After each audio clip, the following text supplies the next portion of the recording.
Cercado por três ameaças cada vez mais agressivas: China, Coreia do Norte e Rússia, o Japão sabe que não pode mais contar apenas com palavras. Ele precisa estar pronto e está se preparando como nunca. Composto por milhares de ilhas no Oceano Pacífico Ocidental, o Japão tem uma das geografias mais desafiadoras do mundo. O território é montanhoso e limitado, o que dificulta a extração de recursos em grande escala. O país precisa importar praticamente tudo de fora: alimentos, combustíveis e insumos industriais para manter sua economia funcionando. O Japão até produz alguns recursos naturais, mas em quantidade muito limitada. Ele extrai um pouco de carvão, zinco, cobre e outros minerais, além de ter uma indústria pesqueira muito forte. Também produz arroz e outros alimentos, mas não o suficiente para abastecer toda a população. Apesar de viverem em uma ilha pequena e cheia de limitação, os japoneses prosperaram, desenvolvendo uma cultura baseada no esforço coletivo, disciplina e valorização da educação.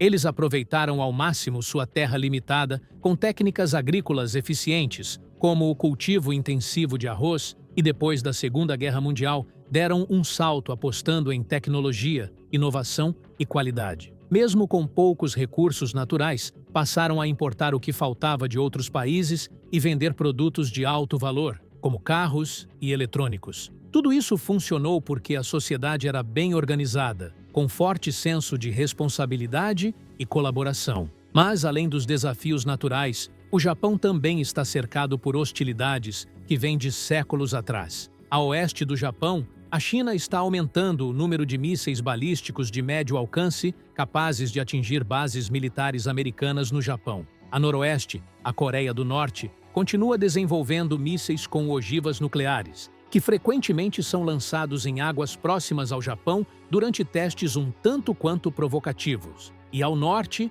a Rússia tem uma disputa com o Japão sobre as Ilhas Kurilas. Se o Japão conseguiu se tornar uma das maiores potências do mundo a partir de uma ilha montanhosa, com poucos recursos naturais e ainda devastada pela guerra, é porque eles sabem se reinventar. E nos dias de hoje, cercado por gigantes cada vez mais agressivos, China, Coreia do Norte e Rússia, o Japão está implementando um plano ousado que pode mudar o equilíbrio militar da região para sempre. A mensagem que o Japão quer enviar para a China, Coreia do Norte e Rússia com esse plano é clara e direta. Nós não vamos mais apenas nos defender. Estamos prontos para revidar com força. Mas o que realmente o Japão está tramando? Bem, meus amigos, é que vamos te mostrar hoje. Russian invasion of Ukraine. Sejam bem-vindos ao Agenda Militar.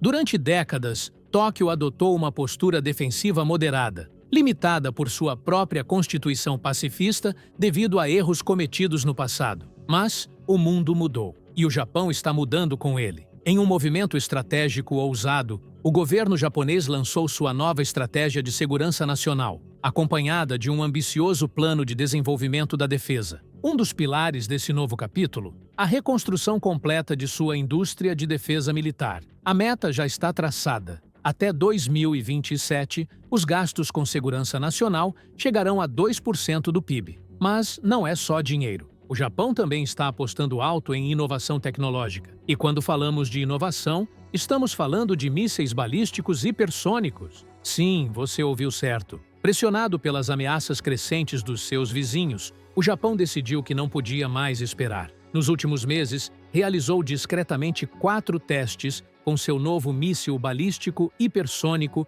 em território norte-americano. Os testes ocorreram na Califórnia, entre agosto e janeiro. Poucos sabiam, até agora. As imagens divulgadas pelo exército japonês mostram um lançador terrestre imponente. Mas o mais assustador vem dentro. Um projétil equipado com uma ogiva deslizante hipersônica, capaz de atingir velocidades superiores a Mach 5 mais de 5 vezes a velocidade do som enquanto manobra livremente pela atmosfera, escapando de sistemas de defesa aérea convencionais, como se fossem brinquedos. A grande vantagem do Japão investir em mísseis balísticos hipersônicos é poder responder com rapidez e precisão a qualquer ameaça, especialmente de vizinhos como China, Coreia do Norte e Rússia. É uma tecnologia que só grandes potências dominam. E agora, o Japão está nessa lista. O primeiro modelo testado, conhecido como Bloco 1, já impressiona com um alcance entre 480 a 1.000 quilômetros. Mas o Bloco 2, em desenvolvimento, promete ir muito além. Masashi Murano, um dos maiores especialistas em segurança da região, descreve o novo armamento como um míssil balístico de curto alcance com um veículo de reentrada hipersônico que persegue o alvo com precisão cirúrgica. O Japão está correndo contra o tempo. O Ministério da Defesa planeja concluir o desenvolvimento do sistema até o fim do ano fiscal de 2025. E a produção em massa já está nos planos. Não é apenas uma questão de defesa, é um recado, um aviso silencioso aos inimigos. Tóquio não só protege suas ilhas, mas redefine seu papel estratégico no Pacífico. A supremacia regional está em jogo. E pela primeira vez em décadas, o Japão está disposto a disputar esse jogo. Com esse movimento, o Japão não apenas testou um míssil balístico, ele enviou uma mensagem. E essa mensagem não foi para o mundo em geral, mas diretamente para 3 capitais específicas: Moscou, Pequim e Pyongyang. O recado era claro: se o Japão for atacado, vai revidar. E vai fazer isso da forma mais devastadora que eles forem capazes de desferir. O anúncio de que o novo míssil será ativado em caso de agressão, somado ao início da produção em massa, imediatamente acendeu o sinal de alerta nas potências regionais. Porque, segundo especialistas, Rússia, China e Coreia do Norte tinham interesses estratégicos reais e crescentes no Japão. Mas agora, com esse teste, o Japão acaba de frustrar parte desses planos. O novo míssil balístico vai muito além dos limites que o Japão costumava respeitar. Ele tem um alcance de mais de quase 1.000 quilômetros. E não para por aí. Mísseis de alcance ainda maior já estão nos planos, ultrapassando esse número com facilidade. Isso representa um salto tecnológico e estratégico sem precedentes para as forças de autodefesa do Japão. Até aqui, os mísseis de defesa costeira japoneses tinham um alcance limitado de cerca de 200 quilômetros. Esse era o limite. Mas agora, com esse novo míssil, o Japão mais do que quadruplica seu alcance. E isso muda o jogo. E o avanço não vem só da produção local. O Japão também está expandindo suas capacidades com apoio internacional. Entre as novas aquisições estão mísseis ar-ar fabricados na Noruega, com um alcance superior a 480 km. E ainda há planos para incorporar mísseis com alcance acima de 1.600 km. Esses mísseis provavelmente serão os Tomahawk, de fabricação americana. Mas o objetivo final já está traçado. O Japão quer a capacidade de atingir alvos em todo o território continental asiático. Isso não é apenas uma mudança técnica, é uma mudança de postura, é uma forma de dissuasão estratégica, uma tentativa clara de forçar possíveis agressores a pensarem 2 vezes antes de considerar um ataque. Mas essa nova postura do Japão vai além dos mísseis. Pela primeira vez, o governo japonês vai colocar no orçamento oficial dinheiro para investir em tecnologias importantes para a defesa do país. Agora, a inovação e a disputa estratégica com outras nações passam a ser motivos claros para investir em pesquisa e desenvolvimento. O Ministério da Defesa também quer atrair mais investimentos para a indústria de armas, tanto dentro do Japão quanto em parcerias com empresas de outros países. E mesmo com todas essas mudanças, desenvolver mísseis continua sendo a principal prioridade. Mas o Japão não está apenas pensando em armamento, está pensando em como lutar. A nova doutrina militar japonesa se concentra na capacidade de atuar como uma força coesa, capaz de sustentar operações completas durante uma crise prolongada ou um conflito aberto. Os principais objetivos incluem a criação de um comando conjunto que permita operações integradas entre as diferentes forças terrestres, força aérea, força marítima e unidades de defesa cibernética e do espaço, além de investimento em infraestrutura militar voláteis. Isso significa tornar aeroportos e portos civis utilizáveis pelas forças de autodefesa do Japão. Significa garantir que caças F-35, destroyers e outras plataformas de última geração estejam prontas para operar em qualquer cenário. E tudo isso não surgiu do nada. É uma reação ao que está acontecendo ao redor do Japão. Nos últimos anos, A presença de forças militares estrangeiras próximas ao arquipélago aumentou significativamente. Mísseis norte-coreanos cruzam o espaço aéreo japonês ou caem dentro de sua zona econômica exclusiva com frequência,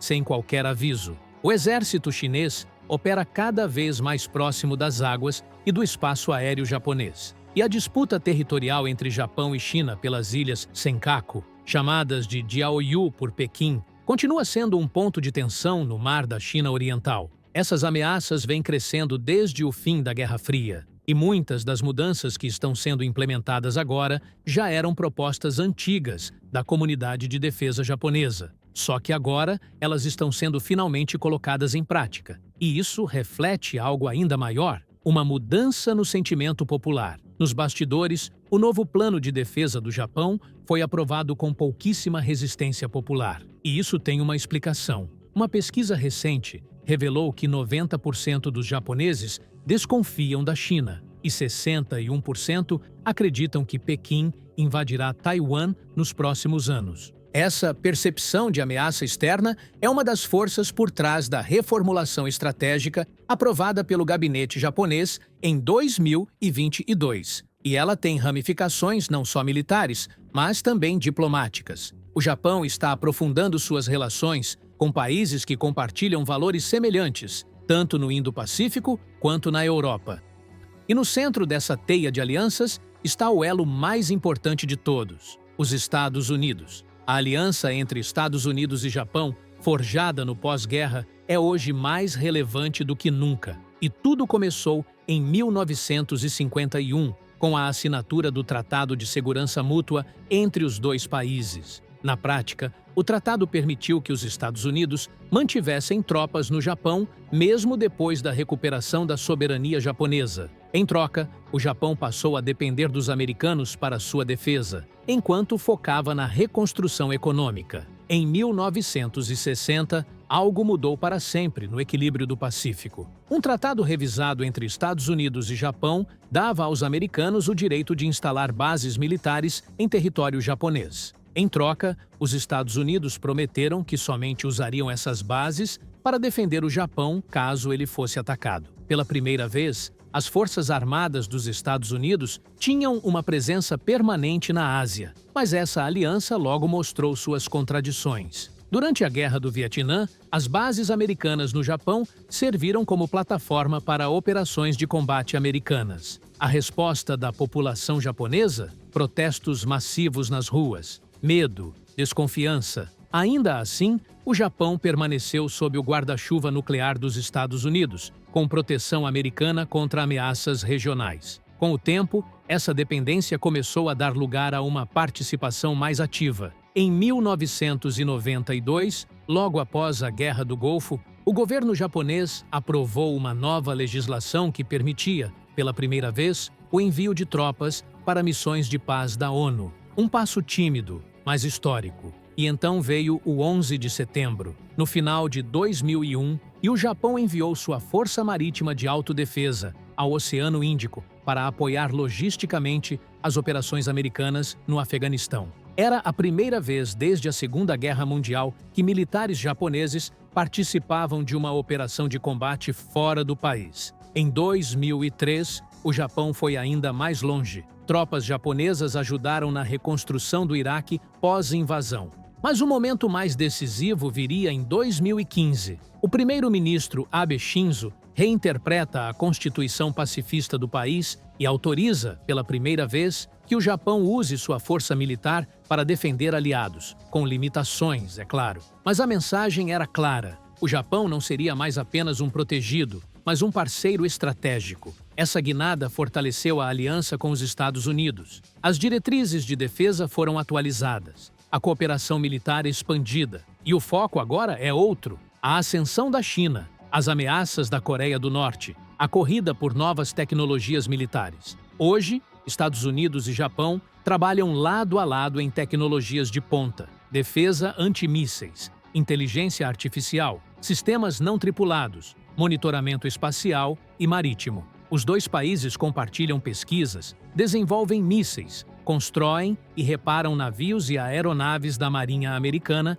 em território japonês. E enquanto isso, o Japão traça suas próprias estratégias diante de um mundo em rápida transformação, com os olhos voltados para a China, mas às costas protegidas por uma aliança criada há mais de meio século. Quando os tanques russos cruzaram a fronteira da Ucrânia em 2022, o mundo reagiu em choque. Mas, a milhares de quilômetros de distância, no coração do Pacífico, uma nação silenciosamente redesenhou seu próprio futuro. O Japão viu, naquela guerra, não apenas uma tragédia europeia, mas um espelho perigoso do que poderia acontecer em sua vizinhança. O primeiro-ministro Fumio Kishida não hesitou. Em 2023, ele se tornou o primeiro líder japonês do pós-guerra a entrar numa zona de conflito, ao visitar Kiev. A mensagem era clara: o que acontece na Ucrânia pode muito bem acontecer no Indo-Pacífico. Ao discursar no Congresso dos Estados Unidos em abril de 2024,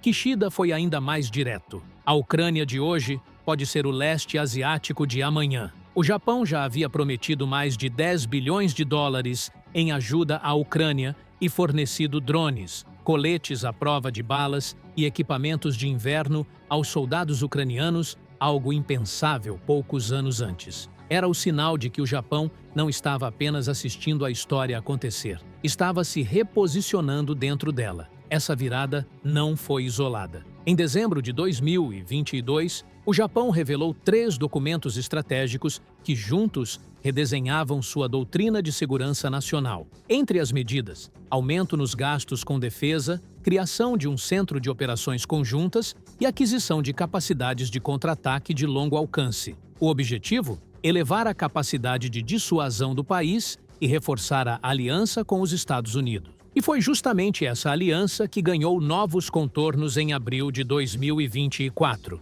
Durante a visita de Kishida a Washington, os 2 países assinaram mais de 70 acordos. Defesa, tecnologia, meio ambiente, nada ficou de fora. Foi a consolidação de uma parceria que vai além das armas. Desde 2021, os 2 países já haviam firmado um pacto climático, reforçando a cooperação em tecnologias verdes e infraestrutura descarbonizada para países do Indo-Pacífico. Ao mesmo tempo, Tóquio entrou de cabeça na iniciativa Chip 4, liderada pelos Estados Unidos para redesenhar a cadeia global de semicondutores com Japão, Coreia do Sul e Taiwan como pilares. Mas se havia dúvidas sobre a direção que o Japão tomaria, elas desapareceram no primeiro discurso de Shigeru Ishiba como novo primeiro-ministro em fevereiro de 2025. Seu primeiro ato oficial, um encontro com Donald Trump em Washington. O tom foi imediato. O Japão não aceita mais viver sob a sombra das ameaças. Quer moldar o seu próprio destino.